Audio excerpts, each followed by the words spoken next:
เดี๋ยวนะคะในช่องราคิวรีพอยวันนี้เราจะมารีวิวสกูชี่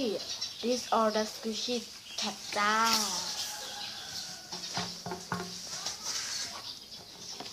จากนั้นก็ไม่ต้องไปสนใจนะ This or the Squishy แท็กนะจ๊ะเดี๋ยวเรามาดูนี่อันแรกมันต้องดูนะดูอันที่สองเลย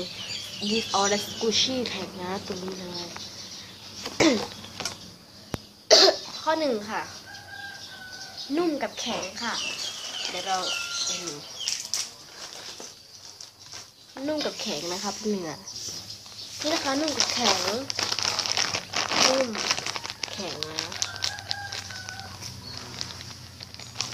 เราขอเอานุ่มสิคะนี่เดี๋ยวเราไปดูข้อต่อไปกันเลยค่ะที่สองนะคะสโลว์และไม่สโลว์ค่ะนี่นะคะอันนี้จะสโลว์นะอันนี้ไม่สโลว์นะเราขอเลือกสโลว์สิคะถ้าเราชอบสโลว์นะ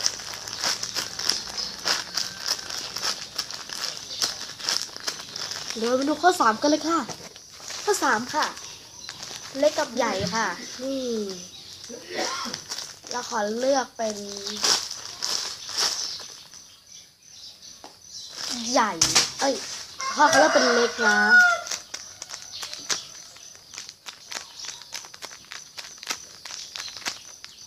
เดี๋ยวเรามาดูข้อ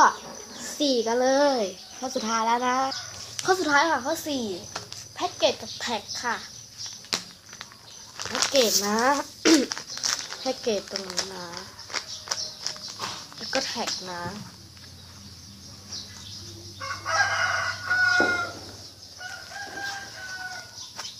ลายเส้นก็มีด้วยเราทำเองเลย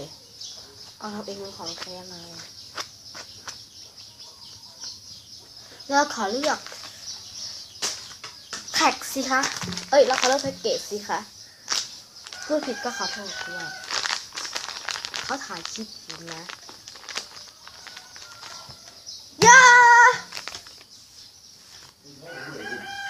เราขอเลือกเป็นแพ็กเกจนะเพราะเราชอบแพ็กเกจมันเราไม่ชอบแท็กที่จริงเราจะชอบทั้งสองนะแต่ไม่รู้ว่าจะเลือกอะไรเพราะมันเลือกได้อย่างเดียวเราชอบทั้งสองเลย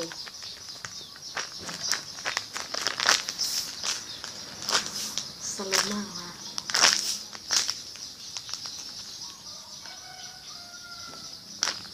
นี่เลย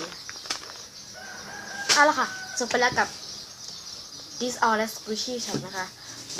ก็ขอลาไปก่อนเลยนะคะบ๊ายบายเจอกันใหม่ในคลิปหน้าค่ะอย่าลืมกดไลค์กด Subscribe ข้างล่างด้วยนะคะสำหรับที่นี้ขอลาไปก่อนนะคะบ๊ายบาย